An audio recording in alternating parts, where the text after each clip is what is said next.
Olá a todos, o meu nome é Raquel Mira e sou investigadora doutoranda em História da Arte na Faculdade de Letras da Universidade de Lisboa. Esta comunicação insere-se no contexto do meu projeto de doutoramento que tem vindo a ser desenvolvido com o apoio do Artis, da FCT e do Museu Nacional do Teatro e da Dança. Este incide sobre o espólio fotográfico de Manuel António Velo Gomes, centrando-se no Teatro de Revista à Portuguesa e no Parque Mayer entre 1963 e 2005. O objetivo desta investigação é estudar a fotografia como documento histórico e perceber de que forma este tipo de registro visual pode contribuir para a preservação e reconstrução da memória cultural e patrimonial do teatro português. Com o passar das décadas, a área científica da história foi-se cada vez mais aproximando da arquivística. Isto pode ser explicado através das palavras de Le Goff, que defendia que a documentação é como uma construção contínua, ou seja, é um produto da sociedade que o fabricou, sendo por isso necessário perceber não apenas o documento em si, mas em que condições surgiu.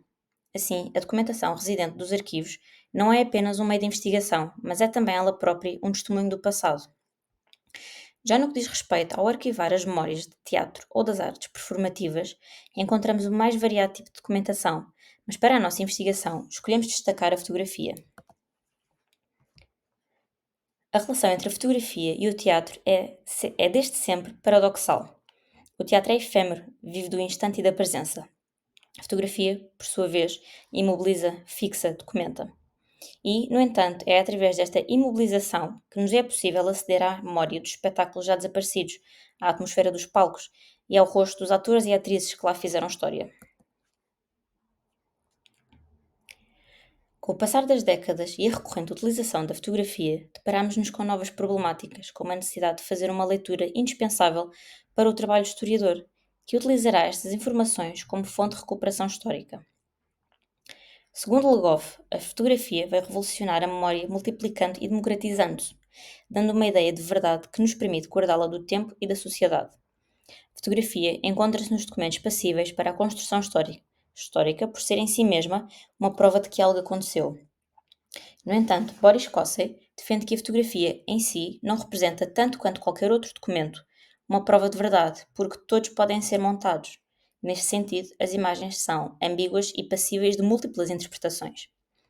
Para este fotógrafo, a veracidade da fotografia pode ser colocada em questão e vai ainda mais longe ao afirmar também que a fotografia pode desempenhar uma dupla realidade, uma no momento da sua produção e outra ligada ao contexto e períodos posteriores.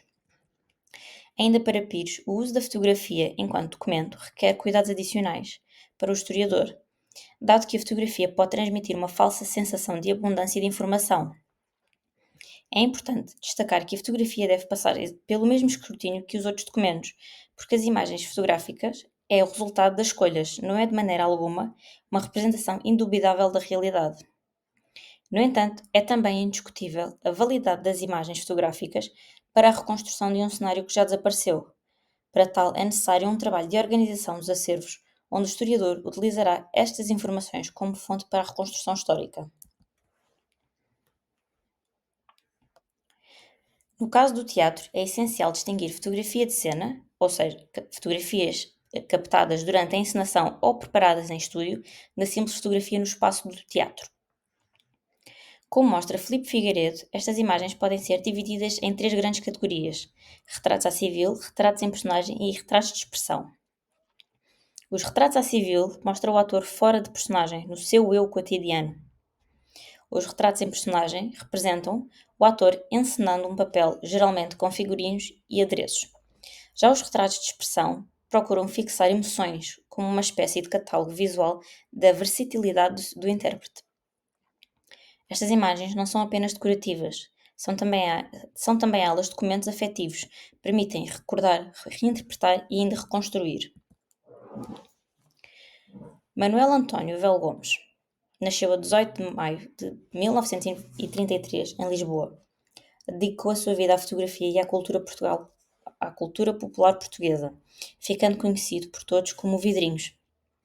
Faleceu em 2009, deixando um vasto espólio fotográfico do teatro português da segunda metade do século XX e inícios do século XXI. O espólio de Velo Gomes encontra-se atualmente no Museu Nacional do Teatro e da Dança. Quando iniciámos o trabalho o espólio, era dado como composto por 6.000 fotografias. Com o decorrer da organização, verificação e digitalização, percebemos rapidamente que esse número era largamente ultrapassado. Hoje sabemos que o espólio conta com mais de 23.000 fotografias. Estas fotografias estavam originalmente acondicionadas, sem qualquer tipo de organização. Algumas vinham dobradas, presas com clipes de metal ou ainda elásticos de borracha. Foi necessário realizar um processo meticuloso de divisão por temáticas, contagem e organização. Esta divisão por temáticas é impressionante. Este espólio conta com fotografias desde palco, bastidores, rua, rádio, camarins, marchas populares e todas as divisões que temos aqui presentes.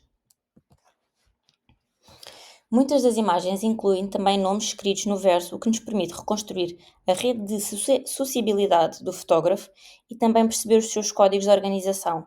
Quando vemos nesta imagem o 96A, representa que esta fotografia é a 96 do rolo e representa o A é o teatro, neste caso o Teatro Maria Vitória.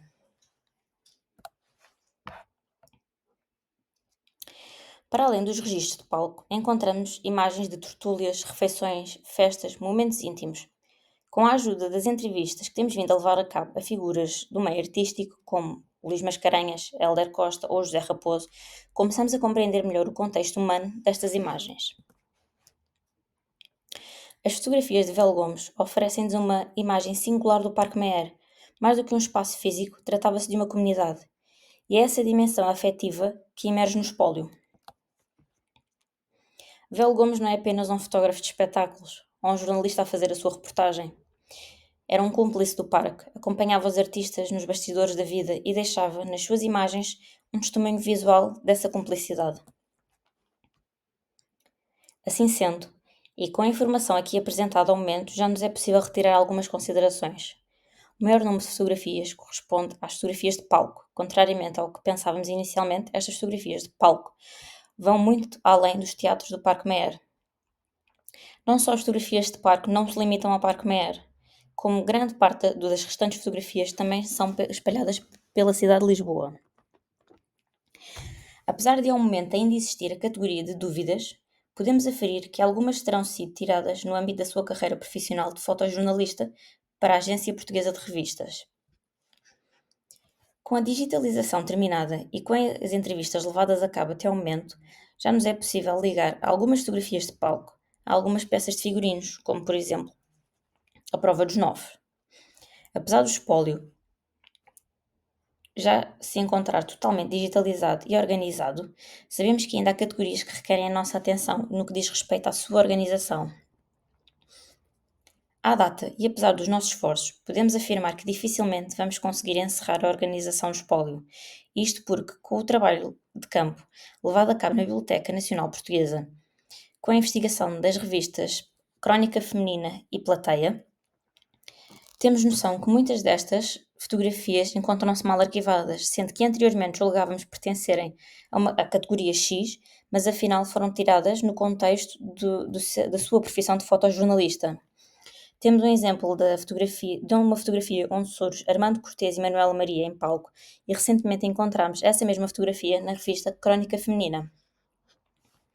Assim sendo, o seu espólio é hoje um arquivo visual de uma época e de um espaço e de uma arte. Permite-nos reconstruir o cotidiano do Parque Meyer e do Teatro de Revista à Portuguesa.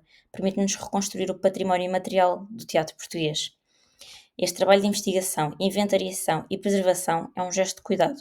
Cuidar da memória, cuidar da imagem, cuidar da história. E é através destas imagens que podemos continuar a escrever e a ver a história do teatro em Portugal. Obrigada!